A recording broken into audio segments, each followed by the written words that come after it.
আ পরের জনকে যুক্ত করি তাহলে। ডেটক্স আপনাকে যুক্ত করা হয়েছে। ডেটক্স আপনি বলেন তাহলে। জি, গুড ইভিনিং ভাই। ভালো আছেন? হ্যাঁ, ভালো আছি। আশা করি আপনি ভালো। বলেন তাহলে। আচ্ছা, আমার একটা কোয়েশ্চেন আছে। এটা আপনার কাছে না। এটা যারা মুমিন বান্দা আসবে আমার পক্ষ থেকে যদি কখনো কোয়েশ্চেনটা করার সুযোগ হয় তাহলে করবেন। সেটা হলো আমরা জানি আ যে অ্যাকর্ডিং টু দ্যা রিলিজিয়ন আদম এবং হাওয়ার মাধ্যমে পৃথিবীতে মানুষের সূচনা হয়েছিল এবং তাদের পরবর্তী প্রজন্ম জোড়ায়, জোড়ায় এসেছিল এবং তাদের মধ্যে বিবাহ হয়েছিল এবং এভাবে মানুষ ছড়িয়ে পড়ে পৃথিবীতে। আধুনিক বিজ্ঞান থেকে আমরা জানি হ্যাঁ, ভাই আপনার কথা থেমে গেছে। এখন আর শোনা যাচ্ছে না। অনেকাংশে তার পিতা-মাতার উপর ডিপেন্ড করে। ভাই আপনার কথা তো মাঝখানে অনেকক্ষণ ভাই আপনার কথা মাঝখানে অনেকক্ষণ শোনা যায়নি। আচ্ছা, আচ্ছা, সরি তাহলে আমি প্রথম থেকে বলছি।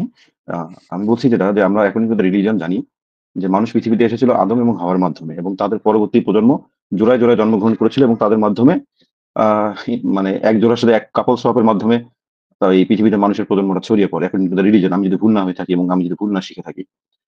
তো আমি আসলে মুমিনদের কাছে জানতে চাই যদি একই মায়ের গর্ভ থেকে সন্তান জন্মগ্রহণ করে এবং একই ধরনের জেনেটিক্স বহন করে, তাহলে তো পৃথিবীর প্রত্যেকটা মানুষের চেহারা একই রকম হওয়া উচিত ছিল। তাহলে এই সাদা চামড়া, কালো চামড়া, পিচ চামড়া বা মিক্স রেশিও বা ককেশীয় এই ধরনের মানুষের মধ্যে জেনেটিক্যাল ইভোলিউশন গুলো এটা তাহলে কিভাবে আসলো? এটার ব্যাখ্যাটা কি কোরআন হাদিসে পাওয়া যায় কিনা? না, এই ব্যাখ্যা তো দিবে না। এগুলা ভাই আগে সব আল্লাহ পাক যখন মানে করে তখন এগুলো হয়ে যায়। এগুলোর তো কোনো ব্যাখ্যা হয় না না। এটা যদি আল্লাহ যদি আদম এবং হাওয়া বা অ্যাডাম অ্যান্ড ইভ তাদের সন্তান থেকে এবং তারা যদি নিজেদের মাধ্যমে সেক্স এর মাধ্যমে পরবর্তী প্রজন্ম আসে, তাহলে তো মানুষের মধ্যে এত রেস, এত কালচার এবং এত কালার এগুলো তো আসার কথা না। বা জেনেটিক্যাল এত মডিফিকেশন গুলো আসার কথা না। এটা কিভাবে আসলে? এর ব্যাখ্যাটা কি? সকল ব্যাখ্যা যদি এর মধ্য থেকে আসে, সকল বিজ্ঞান যদি এর মধ্যে থেকে আসে, তাহলে এর ব্যাখ্যাটা বা এর বিজ্ঞানটা কোন মুমিনের কাছ থেকে জেনে নিবেন। আমি আপনার কোন পরবর্তী লাইভে সেটা শুনে নিব। যদি সুযোগ ঠিক হয়। আছে। কিন্তু এটার তো ব্যাখ্যা একটাই হতে পারে আল্লাহর কুদরত। মানে এটা তো আর কি ব্যাখ্যা? এর থেকে বড় ব্যাখ্যা আর কি হতে পারে? আমি তো বুঝলাম না। আপনি কেন ব্যাখ্যা চাচ্ছেন? অদ্ভুত কথা। এত সুন্দর ব্যাখ্যা আল্লাহ পাক চেয়েছে তাই হয়েছে। এত সুন্দর ব্যাখ্যার পরে আপনি আবার কেন ব্যাখ্যা তার চাচ্ছেন? মানে কি তার মানে কি অ্যাডাম ইভের যারা সন্তান ছিল কেউ কালো ছিল, কেউ ফর্সা ছিল, কেউ হ্যাঁ, হ্যাঁ। নূহ পিচ নবীর পরে ছিল পিচ নবীর পরে জি, জি, একেকটা জি, সন্তান একেক দিকে চলে গেছিল। তাদের একটা হইছে একটু কালো, একটা হইছে একটু সাদা। এরকম এই নূহ নবীর পরবর্তী প্রজন্মের ইয়াগুলা পড়লে আপনি দেখতে পাবেন যে এই যে ভাগ বাটোয়ারা এগুলা হইছে নূহ নবীর পরে। ভাই সরি আমি শুনতে পাচ্ছি না।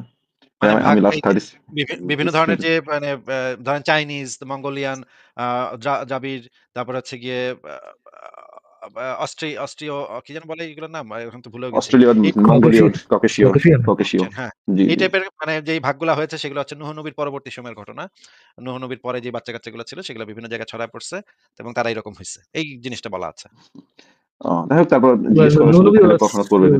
Nonobi তাহলে sort of like a was sort of like a rainbow নাকি আসিফ ভাই বিভিন্ন কালারের পরে ইয়ে হইছে। আরেকটা ঠিক আছে। আরেকটা ছোট্ট জিনিস আমার জানার আছে যদি আপনার ১ মিনিট সময় হয় আরকি। হ্যাঁ, বলেন। সেটা হলো আমি বাঙালি। আমি বাঙালি সত্তাকে বিশ্বাস করার চেষ্টা করি। if there is any religious connection সেটা আমি পরবর্তীতে রাখি আরকি। তো আমি এই আরবের মরুভূমির ১৪১৫ বছর আগে রিলিজিয়ন এর হিস্ট্রি পাই, তাদের কালচার পাই, তাদের টেক্সট পাই। আমি ২০০০ বছর আগে খ্রিস্টানদের টেক্সট পাই বা প্রি-হিস্টরিক আমলে ব্যাবিলিয়নের হাম্মুরাবি কোড থেকে সবকিছু রিটেন অবস্থায় পাই। কিন্তু আমার বাংলা এটা তো রিচ ছিল। সেই আমলে আপনাদের একটা লাইভ থেকে শুনেছিলাম যে নবী এই সম্ভবত ভারতের কি কার্ড যেন দিয়ে ট্রিটমেন্ট করেছিলেন। তো আমার এই আ চর্যাপদের আগে বা মাঝখানের সময় আমার হিস্ট্রি গুলো আমি পাই না কেন? আমার এই কালচারাল রিচনেস এর হিস্ট্রি গুলো, আমার টেক্সট গুলো এগুলো আমি পাই না কেন? এগুলো কোথায় গেল? কারা এগুলো ধ্বংস করল? বা এ ধরনের কোন কিছু আমার কি ছিল না? আমি আ কি বোঝাতে এগুলো তো পেরেছি? এগুলো তো বেশিরভাগই আসলে নষ্ট-টষ্ট করে ফেলা হয়েছে যখন এই যে বিভিন্ন আ আসলে এই কাজগুলা তো শুধুমাত্র মুসলমানরাও যে করেছে তাও না। এগুলা মানে হিন্দুত্ববাদী যে ইয়াগুলা ছিল, শাসক ছিল, তারাও এই অঞ্চলে বুদ্ধিস্টদের একটা বড় আ ভূমিকা ছিল এই অঞ্চলে। এই অঞ্চলে কিন্তু জি, অনেক বিশ্ববিদ্যালয় থেকে শুরু করে প্রাচীন যে বৌদ্ধ বিহারগুলা, সেই বিহারগুলা অনেক জি, প্রাচীনকাল থেকেই এই জি, অঞ্চলের মানুষের মধ্যে ছিল এবং সেখানে বিভিন্ন ধরনের জ্ঞান-বিজ্ঞানের চর্চাও রীতিমতো হইতো এখানে। জি, কিন্তু পরবর্তী সময়ে যেই ঘটনা ঘটে যে এই জিনিসগুলাকে এই যে ভারতের ব্রাহ্মণ্যবাদীরা বিভিন্ন সময় আক্রমণ করে অনেক কিছু ধ্বংস করে। পরবর্তীতে মুসলিমরা যখন ওই যে ইরান, আফগানিস্তান, টার্কি এই সমস্ত জায়গা থেকে তারা বারবার আক্রমণ করে তারাও অনেক কিছু ধ্বংস করে। আ এই মুসলিম আগ্রাসনের সময় যেই ঘটনাগুলো ঘটেছিল প্রচুর পরিমাণে লাইব্রেরি পোড়ানো হয়েছিল। এমনও আছে যে এই যে বাংলা, বিহার, উড়িষ্যার তো তখন একসাথে ছিল। মানে একটা জি, অঞ্চল ছিল। তখন তো আর এই বাংলাদেশ আলাদা ছিল না। তখন বাংলা, বিহার, উড়িষ্যার একসাথে ছিল। সেই সময় যেই আ একটা লাইব্রেরি পড়াতে নাকি সব বই পড়াতে নাকি ৬ মাসের মতো সময় লেগেছিল। সব বইগুলা পড়াইতে। মানে কন্টিনিউয়াসলি তারা পড়ায় গেছে ৬ মাস সময় লেগেছে। এখন এই ৬ মাস ধরে বই পড়ানো, এবং কি পরিমাণ বই সে সময় তাহলে পোড়ানো হয়েছে সেটা কিন্তু আন্দাজ করা যায় যে কি পরিমাণ, সঠিক। তার মানে এই অঞ্চলে কি পরিমাণ মানে জ্ঞান বিজ্ঞানে তারা কতখানি আগায় ছিল এবং পড়ালেখা, শিক্ষা অর্জন, অবশ্যই। জ্ঞান অর্জনে কতখানি আগায় ছিল। এবং আপনি যদি মুহাম্মদের মানে হাদিসও পড়েন, হাদিসের ভিতরে আপনি দেখবেন মজার ব্যাপার যে ওই সময় সমসাময়িক সময়ে একজন হারিস ইবনে কালাদা নামক একজন চিকিৎসক ছিল আরব জি, অঞ্চলে। মুহাম্মদের সাহাবী ছিল সে। সেই লোক ভারতের গুন্দেশপুরে এসে আ মানে জীব বায়োলজির উপরে মানে মেডিকেল সায়েন্স এর উপরে উচ্চতর শিক্ষা নিয়ে আবার ফেরত গেছিল। ফেরত জি, গিয়ে মক্কা এবং পার্শ্ববর্তী অঞ্চলে চিকিৎসা করত সে। এবং মোহাম্মদ জি, এই হাদিসের ভিতরে এটাও এসেছে যে মোহাম্মদ অনেককে বলছে যে, "তোমরা যাও হারিস ইবনে কালাদার কাছে গিয়ে তোমরা চিকিৎসা করাও।" তার মানে আ মানে হচ্ছে গিয়ে শিক্ষা-দীক্ষার জন্য জ্ঞান বিজ্ঞানের একটা অত্যন্ত গুরুত্বপূর্ণ ভূমি ছিল এই পুরা ভারত অঞ্চলটা। হ্যাঁ? কিন্তু জি। পরবর্তীতে এই সেটি সে কি ভারতের এটার সাথে তো বাংলাও উদ্যুক্ত। নিশ্চয়ই ছিল এটার সাথে, যুক্ত ছিল, হ্যাঁ। অবশ্যই, কিন্তু এই পরবর্তীতে অবশ্যই যেই ছিল। আক্রমণগুলা হয় সেই আক্রমণগুলাতে আসলে আমাদের যেই পুরনো বেশিরভাগই সবকিছু নষ্ট করে ফেলা হয়েছে এবং এখানে এই ইসলামের যে বিষ, এই বিষগুলা ঢুকায় দেওয়া হয়েছে। এখন এগুলা তো অ অনেক দীর্ঘ আলোচনার বিষয়। আমি শর্টকাটে বললাম আরকি। হ্যাঁ, আমি এখানে আরেকটা পয়েন্ট। ওই শালারা তো সরি ফর মাই ল্যাঙ্গুয়েজ। তারা মিশরের পিরামিড ধ্বংস করে নাই, স্প্রিং ধ্বংস করে নাই। কারণ আমার দেশের প্রত্নতত্ত্ব, আমার দেশের বিহার, আমার দেশের কালচার এগুলো ধ্বংস করেছে। শালা বাটপার ১ নম্বরে। এই যে যারা ইনভেডার ছিল। এদের মানে প্রকৃত চরিত্র রহস্যটা উন্মোচন করা উচিত। আমরা যখন স্কুলে পড়েছিলাম তখন এদেরকে হিরো হিসেবে দেখানো হয়েছিল। মহানুভব শাসক হিসেবে দেখানো হয়েছিল। যে কি মহানুভবতা ছিল, কি এরা আমার বাঙালির যে অস্তিত্ব সেটাকে নষ্ট করে দিয়েছে। আমার যে গর্ব সেটাকে নষ্ট করে দিয়েছে। যার ফল আমরা এখন পাচ্ছি। এত হাজার বছর পরে, শত বছর পরে পাচ্ছি আমরা। আচ্ছা, ঠিক ইউ আছে নো? তাহলে ডিটক্স ভাই আপনাকে থ্যাংক ইউ। তাহলে আজকে বিদায় জানাই। জি, থ্যাংক ইউ, থ্যাংক ইউ। আচ্ছা ঠিক আছে তাহলে ভালো থাকবেন। সালাম। আচ্ছা। ঠিক আছে তাহলে। একজন এই হাদিসটা ওই যে হাদিসটা আমরা দেখালাম সেই হাদিসটার ইংরেজি sunnah.com থেকে দেখতে চেয়েছেন। যিনি দেখতে চেয়েছেন তাকে আমি এই জিনিসটা একটু দেখায় দেই। আ উনি কি যেন লিখলেন এখানে আমি চলে গেল কমেন্টটা। আচ্ছা। রাজ সিকার আপনি লিখেছেন সুনান ইবনে মাজাহ ৩৫০৯ এর ট্রান্সলেশন একটু sunnah.com থেকে দেখান। ওরা কিন্তু ট্রান্সলেশনটা অন্যভাবে করেছে। আমরা দেখি আমি আসলে ইংরেজি ট্রান্সলেশনটা দেখি নাই। আ তাহলে আমরা একটু দেখি ইংরেজি ট্রান্সলেশনটাতে কি বলা আছে সেটা একটু দেখি আমি। আ দ্য এভিল আই এখানে কি বলা হয়েছে দেখি। সাহিল আ ইবনে Hunaif said when he was having a bath and said, "I have never seen such a beautiful skin." Straight away he fell in to the ground. He was brought to the prophet, and it was said, "Sahel has had a fit. Whom do you accuse?" তারপরে বলা হচ্ছে যে with ah, regard to him. Hmm, Okay, if he sees something please. that he likes, then let him pray for his blessing for him. Then he called for water and he told Amir to perform ablution. And then he washed his face, his arm to the elbow, his knees, and inside his lower garments. And he told him to pour water over him. আচ্ছা backside কে over him দিচ্ছে আর কি। হুম।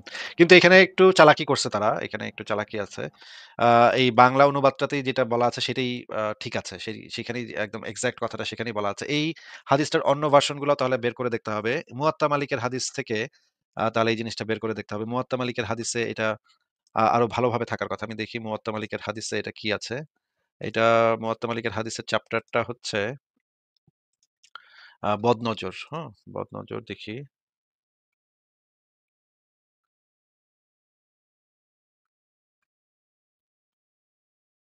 আচ্ছা, এটা পঞ্চ ফি পন আ number হচ্ছে 50 র কাছাকাছি হবে। দ্য এভিল আই আচ্ছা, এভিল আই এর ভিতরে দেখি, এভিল আই চ্যাপ্টারের ভিতরে দেখি এখানে আছে নাকি? দাঁড়ান। এখানে ইয়াটাতে মানে মুয়াত্তা মালিকের হাদিস গ্রন্থে এই জিনিসটা আরো পরিষ্কারভাবে থাকার কথা। মুয়াত্তা মালিকের হাদিস হচ্ছে একটু ডিফিকাল্ট এটাকে মানে করা ভুলভাল অনুবাদ করা একটু ডিফিকাল্ট হবে। আচ্ছা পাওয়া গেছে হাদিসটা, সেটা আমরা একটু পড়ি তাহলে।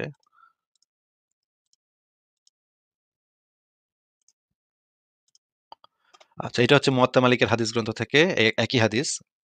মালিক related to me from Ibn Shihab that Abu Umama ibn Sahal ibn Hunayf said, Amir ibn Rabia saw Sahal ibn Hunayf doing a ghusl and said, I have not seen the like of what I see today, not even the skin of a maiden who has never been out of doors. Sahal fell to the ground. the messenger of Allah, may Allah bless him and grant him peace, was approached, and it was said, Messenger of Allah, can you do anything about Sahal ibn Hunayf? By Allah, he cannot raise his head. Acha, tapore he said, do you suspect Do you anyone? suspect? Do you suspect anyone of it? They said, we suspect Amir ibn Rabia. He continued, the Messenger of Allah, may I bless him, summoned Amir, was furious with him and said, why does one of you kill his brother? Why did you not say, may Allah bless you? Do ghusl for it. Acha. Amir washed his face, hands, elbow, knees, and end of his feet and inside his lower garment in a vessel. Then he poured it over him, and Saul went off with the people, and there was nothing wrong with him. আচ্ছা, এখানেও জিনিসটা পরিষ্কারভাবে দেয়া নাই। কথা তো missing ভাই, তাই না? কিছু কথা তো মিসিং আছে কিছু ভাই। কথা মিসিং আছে, হ্যাঁ। ঠিকই বলেছেন।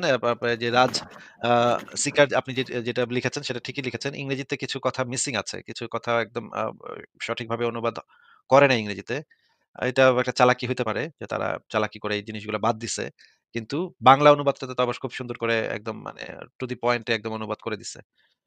এই হাদিসটা আমরা আরো মানে আরবি যারা জানে তাদের সাথে আমরা আলোচনা করে এই যে হাদিসটা সম্পর্কে আরেকটু বিস্তারিতভাবে করব না একদিন। আমি দেখি যে যারা আরবি ভালো জানেন তাদেরকে একদিন নিয়ে এসে আমরা এই হাদিসটা নিয়ে বসবো এবং এটা নিয়ে আলোচনা করব। এটা খুবই ইন্টারেস্টিং হাদিস এটা। যেটা একটু গভীরভাবে বিশ্লেষণের দরকার আছে। আপাতত এই পর্যন্তই থাক। রাইট আছে ভাই, খুব গভীরভাবে বিশ্লেষণের দরকার আছে গভীর এটাতে। ভেতর পর্যন্ত ঢুকতে হবে এই হাদিসটার পেছনে। একদম গভীরে গিয়ে তারপরে এটা নিয়ে আমাদের হিকমা ব্যবহার করে চিন্তা করতে হবে। You sick freak! ঠিক আছে। তাহলে আমরা পরের জনকে যুক্ত করি। ব্যাপক হিকমা আছে এই বিষয়ে আমি নিশ্চিত ফরাজ ভাই, এটার ভিতরে ব্যাপক হিকমা লুকায়িত আছে। আমাদের হিকমাটা বের করতে হবে আরকি। ল্যাংটার Exactly. Nice point. Exactly. আছে ভাই, কিছু না কিছু তো লুকায় আছে এর মধ্যে। ঠিক আছে, আমরা পরের জনকে যুক্ত করি তাহলে।